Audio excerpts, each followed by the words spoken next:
everybody, welcome back to Jessica's Reading Room. My name is Kim and we are here for another book review video. Now this one is going to be a little different because I actually decided to do an entire series review as opposed to just one review per each individual book. Obviously I will be talking about each book in the series, but we're all gonna just combine it into one video and count it as a series review. Sound good?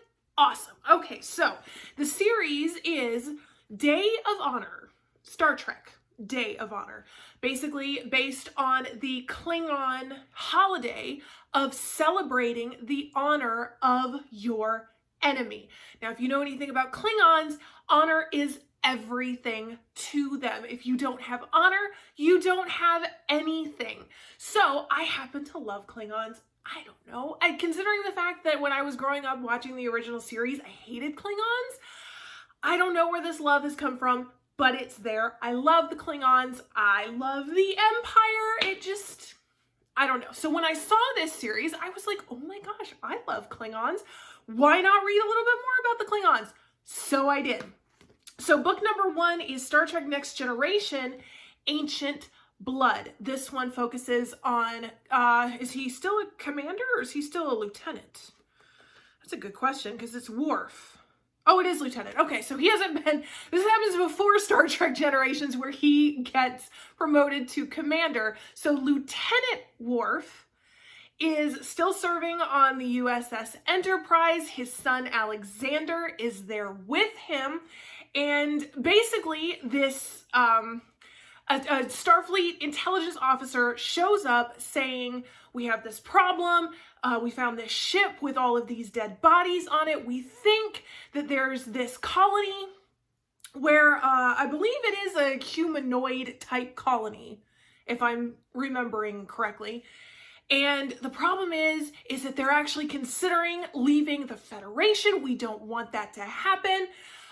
So we really need to figure out how we're gonna, find out how to take down this ridiculous corrupt crime syndicate that has taken over this planet. And so Worf goes undercover to try to accomplish that. We're hopefully going to be keeping this colony in the Federation.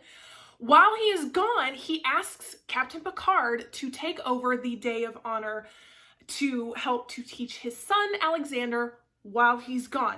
So, surprisingly enough, Alexander actually chooses one of his human, because while Worf is a full-blooded Klingon, his mother was a half Klingon, half human lady. So he actually decides to pick one of his human ancestors back during the American Revolutionary War, and he and Captain Picard embark on this holodeck program to again try and learn the lessons of the Day of Honor. Overall, this was really good. I enjoyed it. I mean, I'm gonna say this, and you know what? You can judge me all you want to. That's all right. This book needed some sex. I'm sorry. It did. Worf infiltrates this lady's household. She's like this super powerful, gorgeous, yet super dangerous lady. And his whole point, his whole reason for being there is to take her down where everyone fears her. And I'm sitting there going, oh my gosh, yes, Worf gets to seduce this crazy, gorgeous, yet super deadly lady, and it's gonna be awesome. And then I get through the whole book and there was no seduction or anything, and I was like, really, Worf? Really?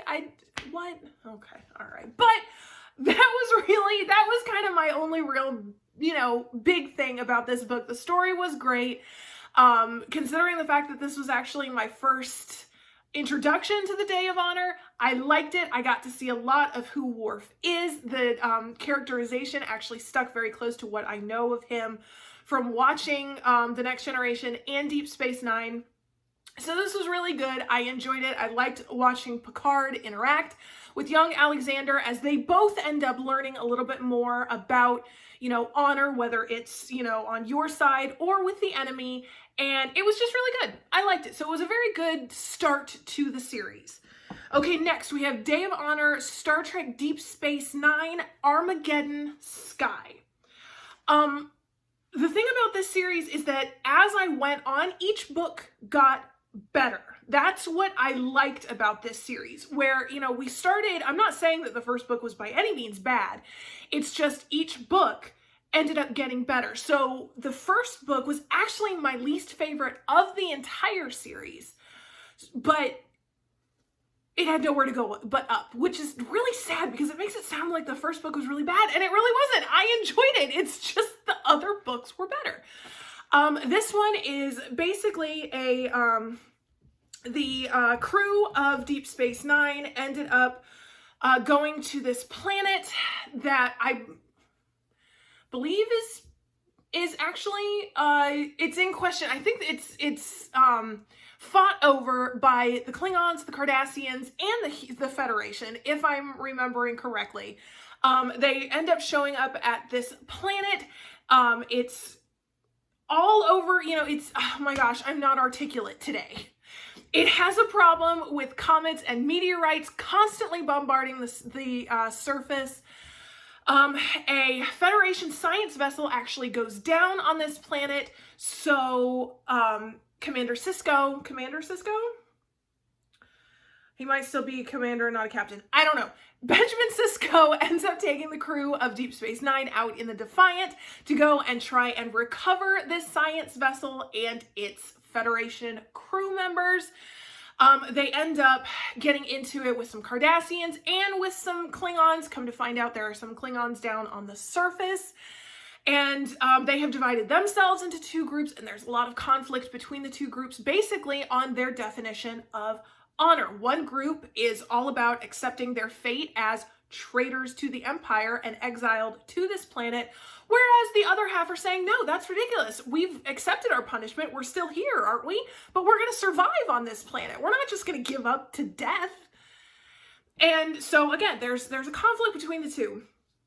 And the story itself, I actually enjoyed better than the first book. I really liked this story. My only issue is that Worf was a very minor player in this story, which was so weird because, I mean, Worf is, at this point, because I don't know if Voyager has happened yet, well, he is the first Klingon to ever be accepted into Starfleet. He is, so far, the only Klingon to graduate from Starfleet Academy. And so it's like, why wouldn't you have Worf be like the main character here? So that was kind of my only thing with this one, was that I wish I could have seen a little more Worf. I liked getting to know the other characters. You get to see a lot of Dax and Kira Nerys as they're trying to navigate the planet. And I mean, like I said, the story I really liked. I just would have liked to see a little more Worf. Considering it's Klingon Day of Honor, you would think there would be a lot of him. I don't know. All right, next we have Star Trek Voyager, Her Klingon Soul. This one, loved it so much. Oh my gosh. Voyager is actually the one series that I have not seen as much of as the rest of them. Even at this point, I've actually seen more of Discovery than I have of Voyager. I am fixing it though. I am watching more of it. But I just recently started watching Voyager, like within the last couple months. So I will admit I don't know nearly as much about Voyager, but this story, it was even better than the first two. Oh gosh, let's see if I can actually remember everything that happened. All right, so B'Elanna, who is half Klingon, half human, she did go to Starfleet Academy, but she did not graduate because her Klingon half goes crazy and she left. And she ended up joining this rebel group called the Maquis, which was eventually how she got involved in Voyager, and now she is actually chief engineer of the Voyager, even all the way out in the Gamma Quadrant. So, she hates the Day of Honor. She tries to cut out everything of her Klingon side. She doesn't want to have anything to do with it. They did come in contact with an alien species who actually basically split her into two completely separate people, one being her Klingon side, one being her human side. And in that episode, she actually learns to appreciate both sides. So she's kind of making peace with the fact that she's got a Klingon half. She's just still working on it.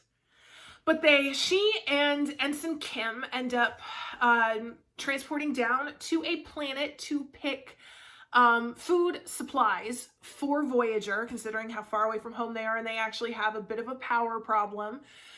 So anytime they find a Class M planet, they beam down, pick as much edible foliage as they can. That's right, they end up getting caught up in this weird power struggle within the Gamma Quadrant. It's the Delta Quadrant. Oh my gosh, I'm sounding like such a noob Trekkie. This is really awful. I'm so sorry. Delta Quadrant. I said Gamma before. I'm so sorry. They're in the Delta Quadrant. Like I said, you can't blame me for this one because I literally have just started Voyager. So I'm sorry. Okay, I apologize. Anyway, so they get taken captive by these slavers. They disappear completely. Captain Janeway and the crew of the Voyager have no trace whatsoever of what happened to B'Elanna and Harry, so they don't even know what to do. Captain Janeway has to make a lot of very trusting decisions, trying to decide the goods of the many, her crew, versus the good of the few. These two crew members trying to figure out exactly what they're going to do. And this story, I really liked this story a lot. This showed even more in depth this idea of the Klingon psyche, their societal and instinctual love of honor. And it was nice to see a little bit more of a conflict between humanity and Klingon all within one person in B'Elanna. I really loved this story. I mean, as I read it, I was like, this is the best one yet. This one, perfect. I love it. That's it. I wasn't expecting the fourth book to be as good as it was, so for a little while, this was my favorite book of the series. I really liked it. I liked it so much that I ended up getting a whole bunch of other Star Trek books written by the same guy who wrote this book.